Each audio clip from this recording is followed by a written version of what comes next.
नमस्कार, बहुत स्वागत है आप सभी का। बीमा हो तो ऐसा आप देख रहे हैं और मैं हूं आपके साथ अंजलि सिंह।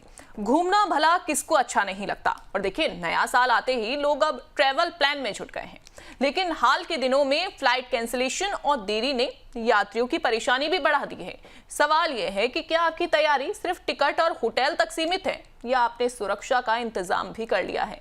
आज बीमा हो तो ऐसा में बात करेंगे ट्रैवल इंश्योरेंस की, जो संकट के समय सबसे बड़ा सहारा बनता है। तो देखिए, आज के शो में हम क्या बात करेंगे वो आप सबसे पहले जान लीजिए। उस पर सबसे पहले हम नजर डालते हैं। आज के शो में हम बात करेंगे ट्रैवल इंश्योरेंस अब क्यों जरूरी हो गया है। अगर आप ट्रैवल करते हैं और फ्रिक्वेंटली बहुत ज्यादा ट्रैवल करते हैं तो ट्रैवल इंश्योरेंस जरूरी है, लेकिन ये क्यों जरूरी हो गया है इस पर करेंगे बात।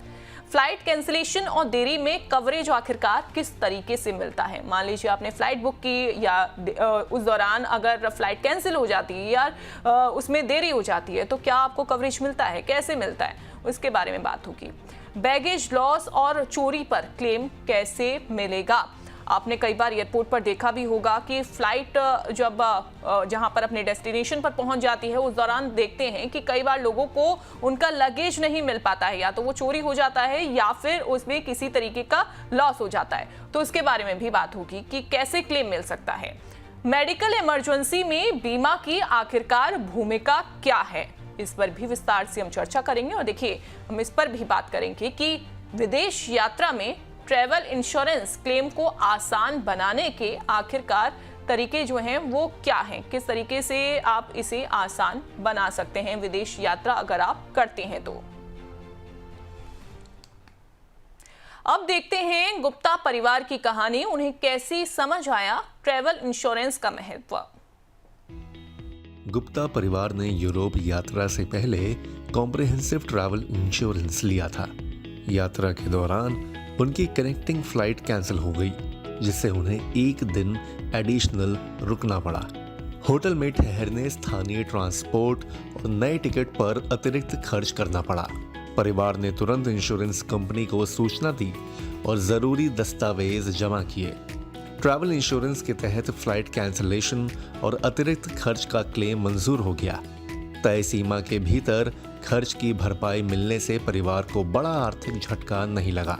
इस अनुभव से गुप्ता परिवार को समझ आया कि विदेश यात्रा में ट्रैवल इंश्योरेंस कितना जरूरी है। आज हमारे साथ जुड़ रहे हैं इंस्टा पॉलिसी के फाउंडर नितिन पांडे जी, जो बताएंगे कि सही ट्रैवल इंश्योरेंस पॉलिसी कैसी आपको चुननी चाहिए और संकट के समय क्लेम प्रोसेस को कैसे आप आसान बना सकते हैं। सर, बहुत स्वागत है आपका दी बोनस पर। Thank you so much Anjali. Thank you sir. शुरुआत करते हैं प्रोग्राम की। आज पहला सवाल मेरा यही रहेगा कि आज जिस तरह से फ्लाइट कैंसिलेशन हम देख रहे हैं या उनमें बहुत ज़्यादा देरी हो गई है, ऐसे में ट्रैवल इंश्योरेंस आम यात्रियों के लिए क्यों पहले से ज़्यादा ज़रूरी हो गया है। अच्छा अंजलि, आज जो यात्राएं हैं या ट्रैवल का जो हम लोग प्लान बनाते हैं वो एक बहुत बड़ा प्लान और एक खर्च बन चुकी है। यानी कि हम लोग कहीं ना कहीं एक साल में एक बार जरूर ये सोचते हैं कम से कम एक बार ही हम अपने पूरे परिवार के साथ किसी एक ऐसी जगह में चले जाएं छुट्टी मनाने के लिए। तो लगभग सारी फैमिलीज आज की डेट में प्लान करती हैं, लेकिन फ्लाइट कैंसिलेशन, देरी, स्ट्राइक या कुछ मौसम की वजह से कुछ भी अगर डिले होता है तो वो सब कुछ हमारे हाथ में नहीं होता है। सब ये नेचुरल कॉज है एक तरीके से। ऐसे में जो ट्रैवल इंश्योरेंस होता है वो यात्रियों को नुकसान के साथ साथ अपना मानसिक तनाव से भी बचाता है। ऐसे में पहले लोग कहते थे कि अरे देखा जाएगा जो होगा, लेकिन आज के समय में ये लग्जरी नहीं है, एक तरीके से जरूरत बन गया है। बिल्कुल, जरूरत तो सर ये बन गया है, लेकिन कई बार ऐसा भी होता है कि लोग अपनी फ्लाइट मिस कर देते हैं या फिर उनकी जो कनेक्टिंग फ्लाइट है वो मिस हो जाती है या कई बार कैंसिल ही हो जाती है आखिरी वक्त में फ्लाइट। तो अब ऐसे में ट्रैवल इंश्योरेंस आर्थिक नुकसान की भरपाई सर कैसे करता है और साथ ही क्लेम का इसका प्रोसेस क्या है। देखिए, अगर फ्लाइट कैंसिल या डिले होती है, लाइक जैसे मैंने आपको बताया कि जो हमारे हाथ में नहीं, जो नेचुरली कुछ बहुत ही तेज हवाएं हो गई या बादल हो गई या विजिबिलिटी बहुत लो है या जिसकी कोई भी ऐसी वजह हो जो अनफॉर्चुनेटली आ जाती है, जो जिसपे हमारा कोई बस नहीं चलता है, तो उस वक्त जो ट्रैवल इंश्योरेंस होता है वो हमारे बहुत काम आता है।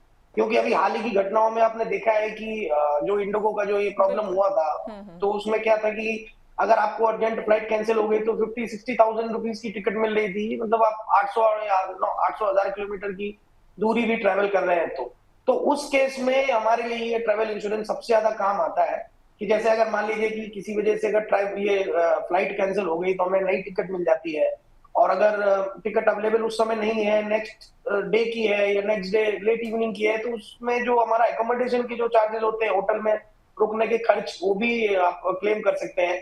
और खाने पीने के भी जो खर्च है वो भी सब कुछ, मतलब लगभग जो कुछ भी होती है वो सारी चीजें कवर हो जाती है। और आपने जैसे एक बात पूछी कि क्लेम प्रोसेस, वो बहुत ही आसान है। आपको अपना बोर्डिंग पास और डिले कैंसिलेशन का सर्टिफिकेट आपको लेना पड़ेगा उनसे, और अपने टिकट के बिल्स वगैरह आप इंश्योरेंस कंपनीज के पोर्टल में अपडेट करते हैं, तो आप करते ही एक टैग रहता है 24 घंटा या 5 डेज 7 डेज, उस हिसाब से आपका वो क्लेम आपके अकाउंट में वो पेमेंट आ जाता है। बहुत ही इजी है क्लेम प्रोसेस भी। बिल्कुल। और सर अगर कनेक्टिंग फ्लाइट जो है वो मिस अगर हमसे ही हो जाए तो फिर सर क्या तब भी जो ट्रेवल इंश्योरेंस है वो काम में आता है? अच्छा, इसमें देखिए क्या है कि कई बार इंश्योरेंस कंपनी बोलती है ना कि ये घटनाओं या दुर्घटनाओं को कवर करती है। अगर आप लापरवाही में किसी वजह से आप छोड़ देते हैं, आप घर से ही दिले निकले, या किसी भी वजह से आपकी लापरवाही की वजह से अगर ये आपकी फ्लाइट छूट जाती है, तो उसमें वो बिल्कुल कवर नहीं होगा।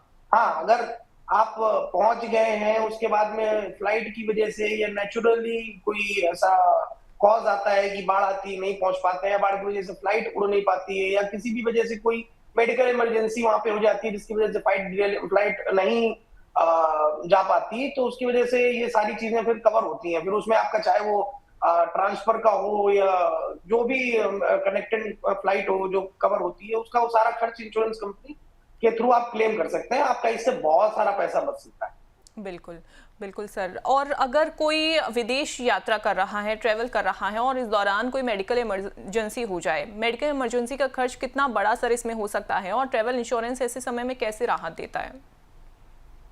देखिए, सभी को पता है कि अगर दुनिया में सबसे अगर सस्ता कहीं पे मेडिकल एक्सपेंसेस हैं, अगर सस्ते हैं, तो वो आपको हिंदुस्तान में ही मिलेंगे।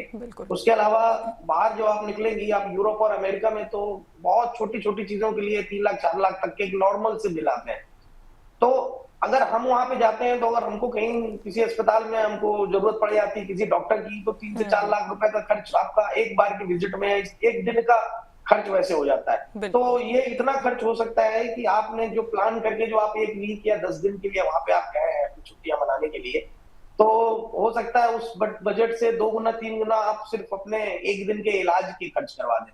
तो उसमें जो ट्रैवल इंश्योरेंस होता है वो बहुत सारे चीजों को कवर कर लेता है। वहां पहुंचने पे आपके अस्पताल का खर्च है, आप जितने भी टाइम वहां पे रहते हैं, जो भी एक्सपेंसेस आपके आते हैं, उसमें आपका हॉस्पिटल के एक्सपेंसेस कवर हो जाते हैं, डॉक्टर की पूरी फीस कवर हो जाती है, और यहाँ तक कि जो दवाइयों का भी खर्च होता है, जिसकी वजह से आपको हो सकता है महंगी दवाइयां वहां पे मिल रही है, उनको भी जो कुछ भी है वो भी कवर हो जाता है। आपके मेडिकल एवैक्यूएशन जो होते हैं वो भी सब कवर हो जाता है। यानी आप मोटा मोटी आप ये समझ लीजिए कि आप एक तरह से अपना आपको कवच लेके आप अपने ट्रैवल के लिए अपनी छुट्टियां मनाने जा रहे हैं। जहां से अगर ये सब चीजें होती हैं, तो हम लोगों ने पहले से ही अगर ट्रैवल इंश्योरेंस ले रखा है, तो एक तरीके से एक मानसिक शांति प्रदान करता है। और इतना सब होने के बाद भी कम से कम आप अपना छुट्टियां जब मना के आएंगे तो फ्रेश होके आएंगे, ना कि एक कर्ज अपने साथ में लेके आएंगे। तो ये संकट की घड़ी में एक सेविंग कह सकती हैं आप, एक सिक्योरिटी देता है। बिल्कुल। तो ट्रैवल इंश्योरेंस जो है वो सिक्योरिटी प्रोवाइड करता है, और साथ ही अगर आप कहीं पर भी बाहर ट्रैवल कर रहे हैं तो देखिए ये सेफ्टी तो देता ही है आपको, लेकिन आपको ये मेंटली पीस भी प्रोवाइड करता है। सर, ट्रैवल इंश्योरेंस लेते समय किन शर्तों को ध्यान में रखना चाहिए, कवरेज लिमिट क्या होनी चाहिए, और एक्सक्लूजन को किस तरीके से समझें? अंजलि, बहुत बढ़िया क्वेश्चन है ये, क्योंकि होता क्या है कि जब कहीं बहुत सारी जगह तो आप विदाउट ट्रैवल इंश्योरेंस के वीजा ले भी नहीं सकते। बिल्कुल। बहुत सी कंट्रीज में तो आप बिना ट्रैवल इंश्योरेंस के वीजा मिलता है, बट बहुत मतलब मोस्टली आप यूरोपियन, आप अमेरिकन या बहुत सारी ऐसी कंट्रीज है जहाँ पे वीजा लेने के लिए ही ट्रैवल इंश्योरेंस इंपॉर्टेंट होता है, उसके बगैर आपको वीजा ही नहीं मिलेगा। तो उस केस में लोग क्या करते हैं कि सिर्फ वीजा लेने के लिए एक जरूरी दस्तावेज के तहत वो अपना ही कवर ले लेते हैं, जबकि उनको पता नहीं होता है कि ये इंश्योरेंस की रिक्वायरमेंट है कितनी, और इनसे बहुत किन चीजों से हम कवर कर सकते हैं। तो ये बहुत जरूरी है कि अगर आप क्योंकि जो कॉस्ट है वो आपकी उतनी ही आनी है। मतलब बहुत ज्यादा फर्क नहीं पड़ता कि आप $50,000 या 1 लाख यूएस डॉलर का या 1.5 लाख यूएस डॉलर का अगर कवर लेते हैं तो उसमें 20-30% के डिफरेंस में ही पूरा कवर होता है। बट आपको ये जरूर चेक लेना चाहिए कि उसमें बहुत सारे एडवांस कवर होते हैं, जिसकी वजह से आप देखें कि आप कहाँ जा रहे हैं, किन किन जगहों में जा रहे हैं। अगर आप कहीं कोई राफ्टिंग करते हैं, आप ट्रैकिंग करते हैं या कुछ ऐसी जगहों पे जाते हैं जहाँ पे आपको रिस्क है, तो वो सारे एडवांस भी आपको उस पॉलिसीज में मिलते हैं। तो आपको हर एक चीज अपने जो ट्रैवल प्लान आपने बनाया है उस ट्रैवल प्लान के अनुसार ही आपको अपने कवर को लेना चाहिए। तो मैं आपको बेसिक्स बता देता हूँ कि किस तरह से कवर होते हैं। कि आप सबसे पहले देख लो कि आप मेडिकल कवर कितना है। अब मैं अगर थाईलैंड या मैं गोवा या मैं अगर आपका दुबई यूएसए जाता हूँ, दुबई जाता हूँ या आसपास की कुछ कंट्रीज में जाता हूँ, तो वहां पे मेडिकल एक्सपेंसेस अपने कम होते हैं या वैसे उतना खर्च नहीं लगता है। लेकिन तब अगर $50,000 या $1 लाख का मैं कवर ले लेता हूँ तो ठीक है। बट अगर मैं यूएस, यूरोप, सिंगापुर या कहीं ऑस्ट्रेलिया या कुछ ऐसे कंट्रीज में जाता हूँ जहाँ पे मेडिकल एक्सपेंसेस ज्यादा है, तो 50,000 का यूएस डॉलर का जो कवर होता है वो बहुत कम हो जाता है। तो उस केस में आपको फिर कम से कम 1.5 से 2 लाख रुपए का यूएस डॉलर का आपको कवर लेना चाहिए। और उसमें ये भी देखना चाहिए कि ट्रिप कैंसिलेशन में उसकी कवर है उसमें या नहीं है, या बैगेज कवर है उसमें है कि नहीं है। और अगर आप एडवेंचर स्पोर्ट्स वगैरह जाके करने का प्लान आपने बनाया है, आप राफ्टिंग, बंजी जंपिंग या सी स्पोर्ट्स वगैरह कुछ करना चाहते हैं, तो उस केस में फिर आपको वो भी लेना पड़ेगा। उसके कुछ एडवांस प्रीमियम थोड़े बहुत बढ़ते हैं, बट ऑब्वियसली सब कवर हो जाता है। बट एक बार आपको एक्सक्लूजन जरूर पढ़ लेने हैं। आपने इंश्योरेंस ले लिया है इसका मतलब ये नहीं है कि मतलब आप हर तरीके से कवर हो गए, आप अपनी लापरवाहियों से कवर हो गए या आप कुछ भी करेंगे तो आप कवर है, ऐसा नहीं है। आपको एक्सक्लूजन्स भी पढ़ने पड़ेंगे कि जैसे अगर शराब के नशे में आपको कहीं चोट लग जाती है, आपने ड्रिंक की हुई है, कहीं पार्टी में गए, पब में गए, आपने ड्रिंक करके आप गिर गए, आपको चोट लग गए, तो बिल्कुल कवर नहीं है, क्योंकि आप लापरवाही कर रहे हैं। आपको ट्रैवल में इन सब चीजों से बचना चाहिए। आप बिना बताए कोई बीमारी, आप गए हैं बाहर और आपको ऑलरेडी कोई बीमारी है और आपने इंश्योरेंस का प्रपोजल भरते समय जब आपने ट्रैवल इंश्योरेंस लिया हुआ है उस समय आपने इंश्योरेंस कंपनी को जानकारी नहीं दी है कि आपके अभी आपको कोई बीमारी है या नहीं है, या पॉलिसी लेने के पहले ही एग्जैक्टली अगर आपको कुछ हुआ है तो वो आपको इंश्योरेंस कंपनी को इंश्योरेंस लेने के टाइम पे बताना बहुत जरूरी है, वरना फिर लेने के देने पड़ सकते हैं। जिस वजह से आपने जो पॉलिसी खरीदी है हो सकता है कल आपको वो क्लेम रिजेक्ट हो जाए और आपको लगे कि नहीं मेरे साथ में कुछ धोखा हुआ है या मेरे साथ चीट हुआ है। ऐसा नहीं है। इंश्योरेंस लेना आवश्यक है, लेकिन उससे आवश्यक है उसकी टर्म्स कंडीशंस, एक्सक्लूजन्स जरूर पढ़ने चाहिए। बिल्कुल बिल्कुल। और कोई भी बात जो है वो आप इंश्योरेंस लेते टाइम बिल्कुल भी छिपाएं नहीं, वरना ये आप पर ही भारी पड़ सकता है। जब आप क्लेम करने के पॉइंट पर पहुंचेंगे तो ऐसा हो सकता है कि आपका जो क्लेम है वो रिजेक्ट हो जाए। आपके लिए हम एक डेटा भी लेकर आए। सर मैं लौटूंगी आपके पास, मैं अपने दर्शकों के लिए एक डेटा भी लेकर आई हूँ। वो चार्ट हम आपको दिखाते हैं कि देखिए महंगा नहीं है इंश्योरेंस लेना। जो ट्रैवल इंश्योरेंस आप लेते हैं वो बिल्कुल भी महंगा नहीं है। ये अलग अलग बीमा कंपनी है, टाटा AIG हो गया या ICICI लोम्बार्ड हो गया, Reliance General, Bajaj General, Care, Niva Bupa, ये तमाम ऐसी बीमा कंपनी हैं जो ट्रैवल इंश्योरेंस प्रोवाइड करती हैं। देखिए इसकी जो एज रखी गई है वो 35 ईयर तक रखी गई है और बीमा राशि जो रखी गई है $2.5 लाख रखी गई है। अब आप इसे इस तरीके से समझिए कि अगर एशिया में अगर आप ट्रैवल कर रहे हैं, 7 दिन का अगर आपका ड्यूरेशन है ट्रैवल का, तो आपको टाटा AIG जो देगा वो 808 रुपए का आपका जो इंश्योरेंस है वो पड़ेगा। यानी कि एक बेसिक वैल्यू जो है वो हम आपको बता रहे हैं। इसके अलावा आप शेंजन कंट्री में अगर आप ट्रैवल करते हैं तो देखिए 14 दिन का अगर टाइम पीरियड रहता है तो इसमें 910 रुपए हो गया। वहीं अगर US कनाडा को अगर आप छोड़ दीजिए, अगर आप बाकी अदर कंट्रीज में 21 दिन के लिए अगर आप ट्रैवल कर रहे हैं तो 1023 रुपए का आपका जो इंश्योरेंस है वो पड़ेगा। इसके अलावा आप US कनाडा को इंक्लूड अगर आप करते हैं 28 दिन के लिए तो देखिए 2269 रुपए का पड़ेगा। इसी हिसाब से बाकी आप अदर बीमा कंपनी का जो अमाउंट है वो भी आप यहां पर चेक कर सकते हैं।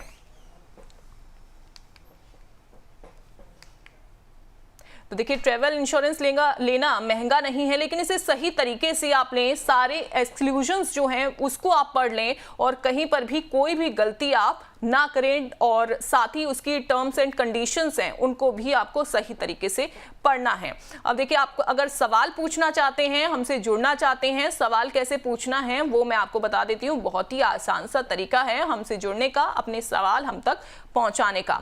बीमा हो तो ऐसा हमारा प्रोग्राम है और आपको शॉर्ट फॉर्म टाइप करनी है व्हाट्सएप पर INSU और उसके बाद अपना सवाल टाइप करके भेज देना है हमें 9354027995 पर। इसके अलावा आप यूट्यूब के जरिए, फेसबुक के जरिए और एक्स हैंडल के जरिए भी आपका सवाल हम तक पहुंचा सकते हैं। अब देखिए, अमर उजाला दी बोनस के अलग अलग प्लेटफॉर्म्स पर बड़ी संख्या में दर्शकों के सवाल जो हैं वो आ रहे हैं। उनमें से कुछ सवालों को हम शामिल कर लेते हैं। मुंबई से सवाल आया है राहुल मांजरेकर का। उनका पूछना है कि क्या घरेलू यात्रा में भी ट्रैवल इंश्योरेंस लेना जरूरी है? सर हाँ बिल्कुल, डोमेस्टिक ट्रैवल में तो आप बिल्कुल लेना चाहिए, क्योंकि रिस्क वही है जब आप बाहर कहीं जाते हैं तो जो बेसिक्स जो होती हैं इसके, कि जैसे फ्लाइट डिले है, बैगेज लॉस हो गया, एक्सीडेंट हो गया, या सब बहुत छोटे कम प्रीमियम में बहुत ज्यादा सुरक्षा मिलती है। और क्योंकि आजकल आप देख ही रहे हैं कि मतलब मुझे लगता है कि मैंने भी अपने काफी जितने बहुत समय से मैं ट्रैवल कर रहा हूँ बाय एयर, बट अभी ये पिछले कम से कम ये 5-6 महीने में, लास्ट साल भर में, ये अपनी कैंसिलेशंस की, डिले होने की, ये सारी घटनाएं बहुत ज्यादा बढ़ गई हैं। तो अगर हम ये कवर लेके चलते हैं तो ऑब्वियसली हम अपना समय के साथ में अपना जो लॉस होता है, नुकसान, उसको भी कवर कर सकते हैं। तो ये, हाँ, बट ये देखना पड़ेगा आपको कि बहुत सारी इंश्योरेंस कंपनी जो है वो डोमेस्टिक ट्रेवल्स कवर नहीं करती है, लेकिन कुछ ऑप्शंस हमेशा अवेलेबल रहते हैं, तो आप एक बार जरूर चेक कर सकते हैं।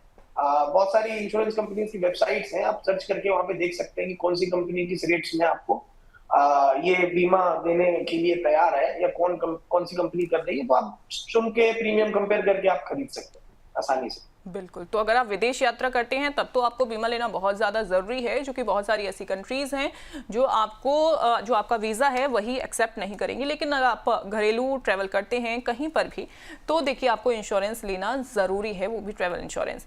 सर, अगला सवाल हम शामिल करेंगे। पुणे से सवाल आया है नेहा चौहान का। ये पूछ रहे हैं कि बैगेज खोने पर कितने समय में क्लेम करना चाहिए? जैसे ही बैगेज मिसिंग होता है तो इसका भी एक प्रोसेस है। हर इंश्योरेंस कंपनी ये चाहती है कि जो भी आपको इंश्योरेंस देने से पहले जो भी आपको टर्म्स एंड कंडीशन बताए गए हैं, आपको उनको फॉलो करना बहुत जरूरी है। तो अगर मान लीजिए कि आप अपने डेस्टिनेशन पे पहुंच चुके हैं और वहां पे आपको अपना बैगेज नहीं मिलता है, तो आप ऑब्वियसली आप एयरपोर्ट में इस डिपार्टमेंट से संपर्क करेंगे कि चेक करेंगे एक बार कि कहाँ पे है अपना, आपका आया है कि नहीं आया है। या कई बार क्या होता है कि फ्लाइट्स एक्सचेंज हो जाती हैं। कई बार मेरा भी एक बार बैगेज, मेरे को जाना था कहीं और मेरा बैगेज कहीं और पहुंच गया था, तो बाद में वो जो एयरलाइंस कंपनी थी, उन लोगों ने मेरे घर तक वो ड्रॉप कराया था, तो मुझे उसमें इंश्योरेंस की जरूरत नहीं पड़ी। लेकिन आप इतने भाग्यशाली कई बार नहीं होते हैं और आपको आपका लगेज पता ही नहीं चलता आप कहाँ चला गया है। तो जब आप इंश्योरेंस में जब ये एक पॉइंट रहता है कि लगेज कवर का कितना क्लेम आपको मिल सकता है, तो उस समय आपको सबसे पहले तो जब आप फ्लाइट में से बाहर आएंगे और आपको बैगेज नहीं मिलता है, तो आप एयरपोर्ट पे ही आपको एक रिपोर्ट बनती है जिसको PI रिपोर्ट कहते हैं। आप इंस्पेक्शन रिपोर्ट भी रहती है, PI रिपोर्ट बनती है, आप वो रिपोर्ट आप बनवाएं और अपनी फ्लाइट टिकट के साथ, अपने बोर्डिंग पास के साथ में आप मतलब 24 से 48 घंटे तक हर हाल में आपको इंश्योरेंस कंपनी को इन्फॉर्म कर देना चाहिए, कि ताकि आपका क्लेम बहुत आसानी से और बहुत इजीली निकल जाए। सर, और इसमें कितना टाइम लगता है? ये हर इंश्योरेंस कंपनी के अलग अलग टाइप होते हैं, बट एक वीक के अंदर अंदर लगभग सारी इंश्योरेंस कंपनीज आपके जब आप डॉक्यूमेंटेशन वगैरह सब सबमिट करेंगे, तो आप मान के चलिए कि आप एक वीक के अंदर आपके अकाउंट में पैसे आ जाएंगे। बिल्कुल। बेंगलोर से सवाल है अमित का। इन्होंने पूछा है कि क्या पहले से बीमारी होने पर भी कवरेज मिलता है? अच्छा, यहाँ पे थोड़ा दो तरीके की डिफिनेशंस आ जाती हैं कि जैसे हम लोग अगर नॉर्मल स्वास्थ्य बीमा की बात करें और एक हम जो ट्रैवल बीमा की बात कर रहे हैं, इन दोनों में क्या है कि जैसे प्री एग्जिस्टिंग बीमारी होती है, तो वहां पे जो हम लॉन्ग टर्म पॉलिसीज लेते हैं, तो वहां पे बहुत सारा हमको टाइम के हिसाब से कवर होता है। तो उसमें क्या होता है कि पता होता है कि कई बीमारी आपका 2 साल में, कई 3 साल में, कई कुछ 4 साल के बाद, मतलब नॉर्मल हेल्थ इंश्योरेंस कवर की मैं बात कर रहा हूँ आपका। बट इसमें तो क्योंकि ट्रैवल का जो टाइम होता है वो हो सकता है आपका 2 घंटे का हो, 5 घंटे का हो, 10 घंटे का हो, 15 घंटे का हो। अब जो ट्रैवल टाइम की मैं बात कर रहा हूँ, उसके अलावा जितने दिनों के लिए आप बाहर जा रहे हैं, आप 1 महीना या 6 महीने के वीजा के लिए जा रहे हैं, तो insurance company pre existing cover करती है, लेकिन इसके टर्म्स थोड़े से अलग होते हैं। तो आपको कोई भी बीमारी हो, डायबिटीज, ब्लड प्रेशर या किसी भी तरीके का कोई भी आपको प्रॉब्लम है, तो आपको बताना पड़ेगा। तो अगर कोई गंभीर बीमारी नहीं है और इंश्योरेंस कंपनी उसका एनालिसिस करने के बाद में उसको लगता है कि मेरे को कुछ प्रीमियम बढ़ा के 10-20% प्रीमियम अगर हम बढ़ा लेते हैं, तो ऑब्वियसली वो कंपनी उसको ऐड करके आपसे थोड़ा सा एक्स्ट्रा प्रीमियम लेके वो कवर कर देगी। बिल्कुल। तो उम्मीद करती हैं आपको अपने सवालों के जो जवाब हैं वो मिल गए होंगे। सर, मैं आपके पास लौटूंगी और मैं अब जाना चाहूंगी अपने सहयोगी अभिषेक गुप्ता के पास, जो ट्रैवल इंश्योरेंस से जुड़ा हुआ कुछ इंटरेस्टिंग डेटा लेकर आए हैं। Thank you Anjali. Travel insurance जब लोग लेते हैं या जब ये नाम उनके जहन में आता है तो वो यही सोचते हैं कि सिर्फ ये अस्पताल के खर्चे तक सीमित होगा या फिर फ्लाइट कैंसिलेशन तक का ही वहाँ पर इनको चार्ज मिलेगा या फिर मुआवजा मिलेगा, लेकिन इसके अलावा भी कई सारी ऐसी चीज़ें होती हैं जो कि कवर की जाती हैं, जिसको जानकर आप भी शायद हैरान होंगे। तो चलिए एक एक करके जानते हैं ऐसी कौन सी चीज़ें हैं जो कवर की जाती हैं। तो यहाँ पर नंबर 1 पर देख सकते हैं एडवेंचर स्पोर्ट्स। सपोज करिए आप कहीं गए हैं, वहाँ पर पैराग्लाइडिंग कर रहे हैं या फिर अलग स्कूबा डाइविंग जैसी अगर एक्टिविटीज़ कर रहे हैं, तो वहाँ पर अगर आप चोटिल हो जाते हैं तो यहाँ पर ट्रैवल इंश्योरेंस जो है ये कवर करता है। इसके अलावा कनेक्टिंग फ्लाइट, पहली फ्लाइट की देरी से दूसरी फ्लाइट छूटने पर नई टिकट और होटल का जो खर्चा होता है वो भी ट्रैवल इंश्योरेंस में यहाँ पर कवर किया जाता है। इसके बाद देख सकते हैं पासपोर्ट अगर गुम हो जाता है तो अगर डुप्लीकेट पासपोर्ट की यहाँ पर नीड होती है या फिर नया पासपोर्ट जब बनना होता है तो यहाँ पर बनाने का जो खर्चा होता है और एम्बेसी तक यानी कि दूतावास तक जाने का जो खर्चा होता है वो भी यहाँ पर आपको ट्रैवल इंश्योरेंस यहाँ पर देता है। इसके अलावा कंपैशनेट विजिट यानी कि विदेश में अस्पताल में भर्ती होने पर अगर सपोज करिए कि आप विदेश में किसी सिचुएशन में आके आपको अस्पताल में भर्ती होना पड़े, तो फिर यहाँ पर भारत से आपके किसी रिश्तेदार को अगर वहाँ पर पहुँचाना है तो उसकी जिम्मेदारी भी जो होगी वो ट्रैवल इंश्योरेंस कंपनी की ही होगी। इसके बाद बढ़ते हैं आगे और भी देखते हैं सामान में देरी यानी कि चेक इन बैग देरी से मिलने पर आपको यहाँ पर जो खर्चा आप करते हैं, यानी कि चेक इन तो आपको बैग जो होगा वो ऑलरेडी आपको देर में मिलने वाला है, लेकिन इससे पहले आप कई सारे उस दौरान सामान खरीदते हैं या फिर कुछ ज़रूरी चीज़ें खरीदते हैं तो उसका जो मुआवजा भी होता है वो भी यहाँ पर ट्रैवल इंश्योरेंस यहाँ पर आपको देता है। इसके बाद घर की इमरजेंसी, सपोज करिए विदेश यात्रा के दौरान आपके घर में यहाँ पर कोई इमरजेंसी आ जाती है, सपोज करिए कि फायर लग जाता है या फिर चोरी हो जाती है, तो उस दौरान आपको तुरंत उस अपने देश में अपने घर पे वापस पहुँचाने की जो जिम्मेदारी होती है वो भी ट्रैवल इंश्योरेंस की होती है, वो भी यहाँ पर पूरा मुआवजा यहाँ पर देता है। इसके बाद है लास्ट में ऑटोमेटिक एक्सटेंशन यानी कि मेडिकल इमरजेंसी के दौरान इनकेस अगर वहाँ पर आप एडमिट हो जाते हैं तो फिर उस दौरान ऑटोमेटिक जो आपकी जो पॉलिसी है वो अपने आप बढ़ जाती है, यानी कि उसका जो एक तरह से सम इंश्योर्ड है वो यहाँ पर बढ़ जाता है। तो ये है कुछ ऐसी चीज़ें जो कि ट्रैवल इंश्योरेंस में कवर होती हैं, लेकिन जब भी आप ट्रैवल इंश्योरेंस लें तो ज़रूर ध्यान रखें कि ये सारी चीज़ें उसमें कवर हों और इसके अलावा आप एक्सक्लूजन्स भी ज़रूर देखें कि ऐसी कौन सी चीज़ें हैं जो कवर नहीं होती हैं। Over to you Anjali. बहुत शुक्रिया अभिषेक, आपने बताया कि ट्रैवल इंश्योरेंस अगर आप लेते हैं तो उसके फायदे आखिरकार क्या क्या हो सकते हैं। बहुत शुक्रिया आपका। आगे बढ़ेंगे अपने शो में और मैं एक बार फिर से सर के पास लौटना चाहूंगी। सर हमारे साथ जुड़े हुए हैं। सर, ट्रैवल इंश्योरेंस का कवर अगर कोई देख रहा है ट्रैवल इंश्योरेंस लेने का तो उसका कवर सर कितना होना चाहिए, किस आधार पर इसे तय कर सकते हैं? अंजलि, आपने अपनी स्क्रीन में लगभग रेट्स तो दिखाई दिए हैं कि मतलब एक 35 साल की उम्र में अगर आप कवर ले रहे हैं तो उसमें आप 2.5 लाख रुपए के 2.5 लाख US$, इंडियन करेंसी क्योंकि सर जो हमने अभी जो डेटा हम लेकर आए हैं वो ये है कि अगर आप कहीं बाहर ट्रेवल करते हैं तो, लेकिन अगर आप इंडिया में ही मान लीजिए किसी को ट्रेवल करना है तो सर कितना ले सकते हैं उस दौरान कवर? तो उसको तो आप 2.5 लाख रुपए के जैसे 5 लाख, 10 लाख, 15 लाख रुपए के तक 20 लाख रुपए तक का कवर आपको बहुत आसानी से मिल जाएगा। बहुत ही मिनिमम चार्जेस है।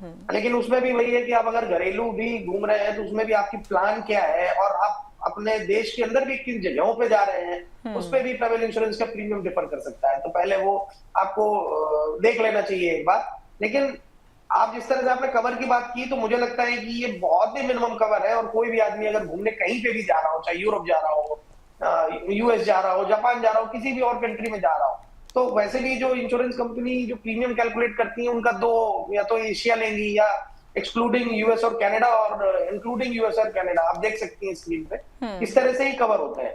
तो डिपेंड वही करता है कि आपको कवर अगर आप 2.5 लाख, 5 लाख, 10 लाख US$ का भी लेते हैं, मिनिमम 5 लाख का तो लेके जाइए अगर आप US, यूरोप जैसी कंट्रीज में घूमने जा रहे हैं, ऑस्ट्रेलिया जहाँ पे जो महंगे देश है वहां जाने के लिए कम से कम तो 100% आपको 2.5 लाख से तो ऊपर का कवर तो चाहिए ही चाहिए। बिल्कुल बिल्कुल सर। और कई बार हम ये भी देखते हैं कि लोग ट्रैवल तो करते हैं लेकिन सही समय पर वो ट्रैवल इंश्योरेंस जो है वो नहीं ले पाते हैं, जिसकी वजह से उन्हें काफ़ी खामियाजा भी भुगतना पड़ता है। क्योंकि अभी तो बहुत सारी ऐसी कंट्रीज़ हो गई वो वीज़ा ही एक्सेप्ट नहीं करती हैं। लेकिन अगर हम इंडिया की ही बात करें, कोई यहीं पर भी ट्रैवल करता है तो सर हम देखते हैं कितने सारे हादसे हो जाते हैं और उस दौरान भी बहुत ज़्यादा प्रॉब्लम उनको झेलनी पड़ती है। सर क्लेम अगर रिजेक्ट हो रहा है मान लीजिए, तो उसके सबसे बड़े कारण क्या हो सकते हैं?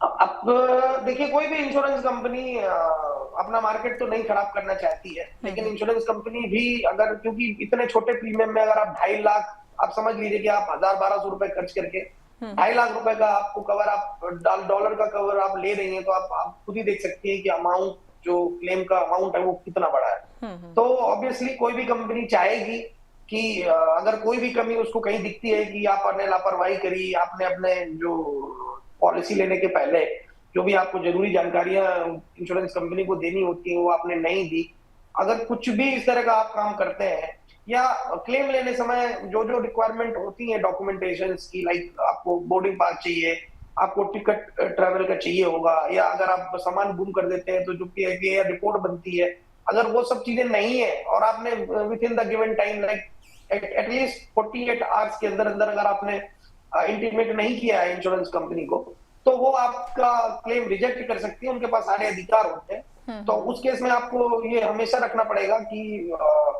शुरुआत से ही आप जिम्मेदारी के साथ में अपना प्रपोजल फॉर्म वगैरह भरें, सारी जानकारियां इंश्योरेंस कंपनीज को दें, कहाँ कहाँ जाने वाले हैं उसकी भी प्रॉपर जानकारी उनको होनी चाहिए कि आपने किसी एक कंट्री का लिया हुआ है और आपकी कोई ट्रैवलिंग आपने एक्सक्लूडिंग यूएस और कनाडा लिया हुआ है, बट आप कहीं एक आध दिन के लिए कहीं अगर आपका हॉल्ट होता है यूएस और कनाडा की किसी सिटी में, तो वो भी आपको बताना पड़ेगा, वरना आपका क्लेम रिजेक्ट हो सकता है। बिल्कुल, तो ये कारण हो सकते हैं क्लेम रिजेक्ट होने के। इन बातों का खास ध्यान आपको रखना है। सर ऑनलाइन ट्रैवल इंश्योरेंस लेते समय अगर कोई पहली बार इंश्योरेंस ले रहा है तो किन बातों का ध्यान उसे रखना चाहिए?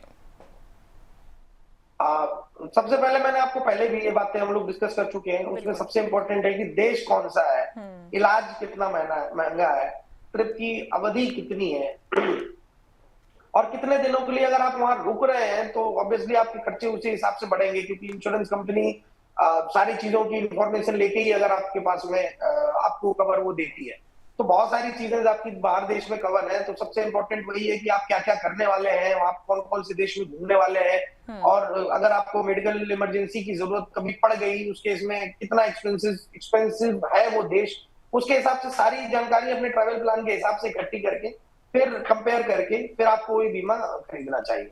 बिल्कुल बिल्कुल। तो इंश्योरेंस अगर आप ले रहे हैं ट्रैवल इंश्योरेंस, तो इन बातों का ध्यान आपको रखना है, कौन सी कंट्री आप चूज कर रहे हैं उसी हिसाब से आप ये सारी चीजें देखें। सर कुछ सवाल आ गए हैं हमारे दर्शकों के, उन सवालों को हम शामिल कर लेते हैं। जयपुर से सवाल आया है पूजा चौहान का। सर ये पूछ रही हैं कि सीनियर सिटीजन के लिए ट्रैवल इंश्योरेंस सर कैसे उन्हें चुनना चाहिए? अच्छा, कोई मान लीजिए कि हम परिवार के साथ में घूमने जा रहे हैं और हमारे साथ में हमारे बुजुर्ग भी हैं, तो आप एक फैमिली प्लान ना लेके आप सीनियर सिटीजन के लिए एक अलग से प्लान ले लें तो ज्यादा अच्छा रहेगा, क्योंकि उसमें आपको बहुत सारी चीजें देखनी पड़ेगी कि मेडिकल कवर ज्यादा हो, क्योंकि मान लीजिए कि अगर मेरी उम्र 60 साल की ऊपर हो जाती है तो मेरे ज्यादा चांसेस होते हैं कि मेरे को, अगर मैं 1 महीना 2 महीना या लंबी अवधि के लिए मैं अगर ट्रैवल कर रहा हूं तो मुझे इलाज की जरूरत पड़ सकती है, मेरे को मेडिकल एक्सपेंसेस की रिक्वायरमेंट हो सकती है या कोई भी इमरजेंसी आ सकती है, क्योंकि बढ़ती उम्र के साथ में आपको पता नहीं होता आप कब बीमार हो जाए, क्योंकि शरीर वैसा ही होता है। तो सबसे पहले तो आपका मेडिकल कवर ज्यादा होना चाहिए। और हाँ, एक टर्म जो हम लोग भूल गए अभी ऐड नहीं किया, वो होता है कोपे का टर्म होता है। कोपे मतलब आपको ये एक ऐसा टर्म होता है कि जिसमें 100% इंश्योरेंस कंपनी नहीं देती है उम्र बढ़ने के साथ में, तो एक कोपे लगाती है कि जिसमें 10%, 20%, 30% यानी कि या यहाँ तक कि 50% तक का भी कोपे लग जाता है, यानी कि जो भी क्लेम आएगा उसका 50% इंश्योरेंस कंपनी पड़ेगी, पे करेगी, या 20% जो भी पॉलिसी में होगा, और बाकी आपको पे करना पड़ेगा, बाकी इंश्योरेंस कंपनी पे करेगी। तो वो कोपे भी जरूर ध्यान दें कि अगर कोपे लगाया है इंश्योरेंस कंपनी में तो वो बहुत कम होना चाहिए, मिनिमम होना चाहिए, और प्री एग्जिस्टिंग बीमारियों का तो विकल्प होना ही चाहिए, क्योंकि मुझे लगता है कि अंजलि आज की डेट में कोई किसी की उम्र अगर 60, 65, 70 साल की है तो मुझे तो नहीं लगता कि कोई बिना किसी बीमारी के अभी तक बचा ही हुआ होगा, बहुत ही कम है। तो वो सीनियर सिटीजन के लिए अलग से ही प्लान लेना चाहिए। मेडिकल कवर ध्यान में रखना चाहिए, कोपे ना हो या मिनिमम हो उस पर ध्यान रखना चाहिए। प्री एग्जिस्टिंग बीमारियों के अपने पास में ऑप्शन होना चाहिए कि कौन सी कंपनी प्री एग्जिस्टिंग कवर कर रही है, कौन सी नहीं कर रही है, तो उसके एक्सक्लूजन कितने हैं, वो कितने दिन में कवर हो रही है, वो सारी चीजों का ध्यान में रख के आपको सीनियर सिटीजन के लिए प्लान चुनना चाहिए। और ध्यान रखिए कि उसको फैमिली में ऐड ना करा के, अगर आप सीनियर सिटीजन की पॉलिसी अलग से ले लेते हैं तो वो ज्यादा फायदेमंद है और अच्छा है। बिल्कुल। और सर क्या इस बात को भी ध्यान में रखना चाहिए ये इंश्योरेंस लेते टाइम कि क्लेम अगर करने की जरूरत पड़ती है तो उसका पीरियड कितना है? क्लेम मैंने आपको बताया अंजलि कि प्रीमियम अगर कोई भी हो, बट अगर इंश्योरेंस जो कंपनी के जो क्लेम सेटलमेंट के जो टाइम होता है वो अलग अलग हो सकता है। बट मैंने बताया कि लगभग सारी इंश्योरेंस कंपनी आपके रिक्वायर्ड डॉक्यूमेंट सबमिट करने के 1 हफ्ते के अंदर अंदर वो क्लेम लगभग पास कर देती है। हाँ, लेकिन आप अगर और भी अच्छे से जानना चाहते हैं तो हर इंश्योरेंस कंपनी अपने सारे जगह IRDA भी बहुत सारी जगह पे अपना डेटा वगैरह सब लोग देते हैं कि किस कंपनी का क्लेम सेटलमेंट रेशियो कितना है। उस हिसाब से भी आप कंपेयर कर सकते हैं कि जिसका सबसे ज्यादा क्लेम सेटलमेंट रेशियो हो, टैट उनका बहुत अच्छा हो, वो सब वेबसाइट्स में अवेलेबल है, IRDA की वेबसाइट में भी अवेलेबल है। आप वहां से चेक करके फिर सेलेक्ट कर सकते हैं। हाँ, हो सकता है कि प्रीमियम थोड़ा सा कम ज्यादा हो, बट अगर लोगों के एक्सपीरियंस से कोई कंपनी बहुत अच्छी दिख रही है तो आपको ऑब्वियसली उसी कंपनी के साथ में जाना चाहिए। बिल्कुल। सर अगला सवाल शामिल करेंगे, नोएडा से आया है सौरभ नागर का। इन्होंने पूछा है कि अगर वीजा है वो रिजेक्ट हो जाए तो क्या उस पर भी क्लेम मिलता है? हाँ, ये फीचर जरूर देखना चाहिए अंजलि कि अगर आप वहां पे वीजा रिजेक्शन का अगर वैलिड रीजन है तो ऑब्वियसली आप जब भी पॉलिसी खरीदेंगे तो वहां पे एक ऑप्शन रहता है, एक एड ऑन ही कवर है ये, कि अगर आपको ये एड ऑन कवर लेना है कि भाई अगर मेरा वीजा रिजेक्ट होता है तो जो वीजा के एक्सपेंसेस जो लगे हुए हैं मेरे, वो भी इंश्योरेंस कंपनी कवर करती है। हाँ, लेकिन ये याद रखने योग्य बात है कि हर इंश्योरेंस कंपनी ये वाला कवर नहीं देती है। जो कंपनी के पास में ऑप्शन ये अवेलेबल हो, आप वो कंपनी सेलेक्ट करके आप बीमा खरीद सकते हैं। बिल्कुल। हैदराबाद से सवाल किरण राव का। इन्होंने पूछा है कि फैमिली ट्रेवल पॉलिसी के फायदे आखिरकार क्या हैं? सीनियर सिटीजन के लिए तो सर आपने बताया कि अलग से प्लान इसका आप ले सकते हैं, कंसीडर कर सकते हैं, लेकिन फैमिली ट्रेवल पॉलिसी के फायदे आखिरकार क्या हैं? जी अंजलि, वो मैंने आपको सीनियर सिटीजन के लिए इसलिए भी बताया था क्योंकि वो उनके लिए अगर अलग से पॉलिसी हो तो ज्यादा अच्छी हो। लेकिन अगर फैमिली की डेफिनेशन में अगर आप जाते हैं तो जो इंश्योरेंस फैमिली डेफिनेशन है कंपनी, उसमें सबसे पहले कि अलग अलग आप अगर पॉलिसीज लेते हो तो आपको थोड़ी सी महंगी पड़ेगी। जो आपका फैमिली पॉलिसी फ्लोटर पॉलिसी होती है, एक तो सस्ती पड़ती है, एक ही पॉलिसी एक ही डॉक्यूमेंट आपको रखने का रिक्वायरमेंट होता है, आपको मल्टीपल पॉलिसी साथ में नहीं रखनी पड़ती। आजकल तो वैसे भी सारी पॉलिसीज डिजिटली अवेलेबल रहती हैं हर जगह, तो आपको कैरी करने की जरूरत नहीं है। बट फिर भी आपको एक ही रिकॉर्ड देखना पड़ेगा, एक ही पॉलिसी में आपके सारे लोग कवर हो जाएंगे, एक ही पॉलिसी नंबर सबके पास में होगा। बच्चों को अगर सीनियर उतने नहीं है जितनी रिक्वायरमेंट है, अगर उनकी उम्र 60 के नीचे है तो आप उनको भी अपने साथ उसी पॉलिसी में ऐड कर सकते हैं। तो बच्चों को और बुजुर्गों को उसमें मिल जाएगा और उसमें क्लेम मैनेजमेंट आसान हो जाता है कि मान लीजिए कि मैंने 10 लाख US$ का अगर मैंने कवर ले लिया तो वो 10 लाख US$ जो होता है वो मेरे पूरी फैमिली में डिवाइड हो जाएगा। जरूरी नहीं है कि 10 के जो भी फैमिली मेंबर्स अगर 4 हैं तो वो 10 लाख रुपए वो चारों एक साथ बीमार हो जाए और मेरे 10 लाख रुपए एग्जॉस्ट हो जाए, वो जरूरी नहीं है। तो वो 10 लाख रुपए का कवर, 10 लाख US$ का कवर आप लेके जाते हैं तो अगर कोई बीमार होता है तो डिस्ट्रीब्यूट हो जाता है। लाइक हो सकता है किसी को $50,000 की जरूरत पड़ी, किसी को $3 लाख की जरूरत पड़ी है, किसी को 10 लाख की एक की को जरूरत पड़ गई, तो आप उस तरीके से उसको डिस्ट्रीब्यूट हो जाता है वो कवर। इसलिए वो पॉलिसी ऑब्वियसली फैमिली फ्लोटर अच्छी होती है, सस्ती होती है, एक ही पॉलिसी है, बच्चों और बुजुर्गों को कवर है और क्लेम मैनेजमेंट थोड़ा सा आसान हो जाता है। बिल्कुल, तो क्लेम मैनेजमेंट जो है वो काफ़ी ज़्यादा आसान हो जाता है। सर बहुत सारे ऐसे लोग हैं जिनको घूमने का बहुत ज़्यादा शौक होता है और कहीं पर भी अगर वो बाहर जाते हैं तो वो इतने ज़्यादा एडवेंचरस होते हैं, उनको चाहिए कि वो एडवेंचर एक्टिविटीज़ करें। अब ऐसे में एडवेंचर स्पोर्ट्स के लिए क्या सर अलग से कवरेज लेना ज़रूरी है? हाँ देखिए, मैंने आपको पहले ही जो हमने ये कन्वर्सेशन स्टार्ट ही किया था तभी मैंने आपको बताया था कि ये अब तो मतलब एक बहुत प्लान होता है कि हम लोग पूरे साल प्लान करते हैं, एक डेस्टिनेशन सोचते हैं, फिर बहुत सारी चीजों को इकट्ठा करते हैं, फिर 10 दिन 15 दिन के लिए हम लोग कवर 20 दिन का, महीने के लिए, बहुत सारे लोग तो बहुत लंबे अवधि के लिए भी जाते हैं। अगर लंबे समय बाद जाते हैं किसी रिलेटिव या यहाँ चले गए तो 2 महीना 3 महीना लोग के आ जाते हैं। तो ये भी प्लान में सब शामिल होता है कि भाई हमको वहाँ की पैराग्लाइडिंग बहुत अच्छी होती है, तो पैराग्लाइडिंग का भी एक प्लान बनाते हैं। स्कूबा डाइविंग होती है, तो स्कूबा डाइविंग का भी बहुत प्लान बना लेते हैं। लेकिन ये जितने भी आपकी जैसे ये सब जितने भी रिस्क वाले जो गेम्स वगैरह हैं, जो हाई रिस्क है, और जितना हाई रिस्क उतना ज्यादा प्रीमियम, यही इंश्योरेंस कंपनी की कैलकुलेशन का एक बेसिक कैलकुलेशन है। बिल्कुल। तो जहां भी आप जाते हैं तो पैराग्लाइडिंग, स्कूबा और जैसे हाई रिस्क होते हैं, तो वो आपको ऐड कराने चाहिए अगर आपने एड ऑन नहीं कराया है, क्योंकि ये एड ऑन कवरेज है, ये आपको बेसिक पॉलिसी में नहीं मिलेगी। अगर ये आपने एड ऑन नहीं कराया है तो इससे आपको क्लेम रिजेक्ट हो सकता है। बिल्कुल बिल्कुल। तो इन बातों का भी ध्यान आपको रखना है। अगर आप कहीं पर ऐसी जगह आप प्लान कर रहे हैं अपनी ट्रिप जहां पर आप थोड़ी एडवेंचरस एक्टिविटीज़ जो हैं वो करें, तो आप कोशिश करें कि ये जो एड ऑन है आप ज़रूर उसमें ऐड करवाएं। सर, ट्रैवल इंश्योरेंस जी सर, ट्रैवल इंश्योरेंस में क्लेम लेने का सही प्रोसेस क्या है?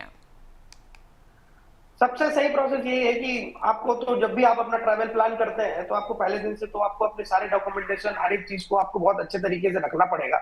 हर एक डॉक्यूमेंट या इंश्योरेंस कंपनी कोई भी डॉक्यूमेंट कभी भी पूछ सकती है, और अगर क्लेम अमाउंट बहुत ज्यादा है तो वो हर एक छोटी से छोटी डॉक्यूमेंट पे की रिक्वायरमेंट वो डाल सकते हैं।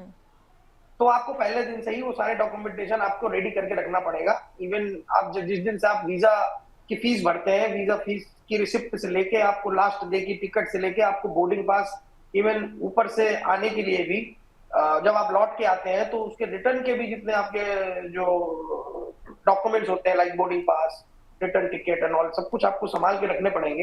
अगर कोई क्लेम आता है तो प्रॉपर वो डॉक्यूमेंटेशन आप इंश्योरेंस कंपनी को मेल के माध्यम से, आप उनके आप तो सबके ऐप आ चुके हैं, आप उनके ऐप डाउनलोड कर सकते हैं, अपना रजिस्ट्रेशन करके आप पॉलिसी के नंबर के थ्रू आप ऑटोमेटिकली वहां दिखेंगे। आप क्लेम मैनेजमेंट का पूरा पोर्टल होता है, उस पर आप अपने डॉक्यूमेंट अपलोड कर सकते हैं, मेल डाल सकते हैं। बहुत सारे तरीके हैं क्लेम लेने के, लेकिन हाँ एक चीज ध्यान रखनी चाहिए कि आपको सारे document from the first day, आपको पूरी जर्नी आपकी समझ में आनी चाहिए कि इस तरीके से ये चीजें हुई और आप यहाँ पे इस वजह से ये क्लेम आया और आपने अपनी सुरक्षा का बहुत अच्छी तरीके से ख्याल रखा था, तब ये हुई। हाँ, याद रखिए कि लापरवाही नहीं होनी चाहिए। जैसे मैंने आपको बताया कि आप बाहर जाके ड्रिंक करते हैं, क्लब जाते हैं, पब जाते हैं, कोई भी ऐसी चीज जो उस देश की नियम कानून को पालन नहीं करती है और आप वो करते हैं और उसकी वजह से आप किसी मुसीबत में आते हैं, तो फिर वो आपके इंश्योरेंस लेने का भी कोई फायदा नहीं है, क्लेम रिजेक्ट हो जाए। बिल्कुल। तो इन बातों का ध्यान आपको रखना है, लापरवाही बिल्कुल नहीं करनी है। कहीं पर भी बाहर आप ट्रैवल कर रहे हैं, ट्रैवल इंश्योरेंस आपको लेना है, सही तरीके से उसे आप लें और सारी टर्म्स एंड कंडीशंस को भी आपको ध्यान में रखना है और ख़ास तौर पर डॉक्यूमेंट्स आपको पूरी तरह से रेडी रखने हैं। सर, बहुत शुक्रिया हमसे बात करने के लिए। धन्यवाद, थैंक यू सो मच। तो देखिए, यात्रा का असली मजा तभी है जब चिंता ना हो। कम खर्च में बड़ी सुरक्षा देने वाला ट्रैवल इंश्योरेंस हर सफर का भरोसेमंद साथी बनता है। नए साल में घूमिए जरूर, लेकिन पूरी तैयारी और सुरक्षा के साथ, क्योंकि बीमा हो तो ऐसा।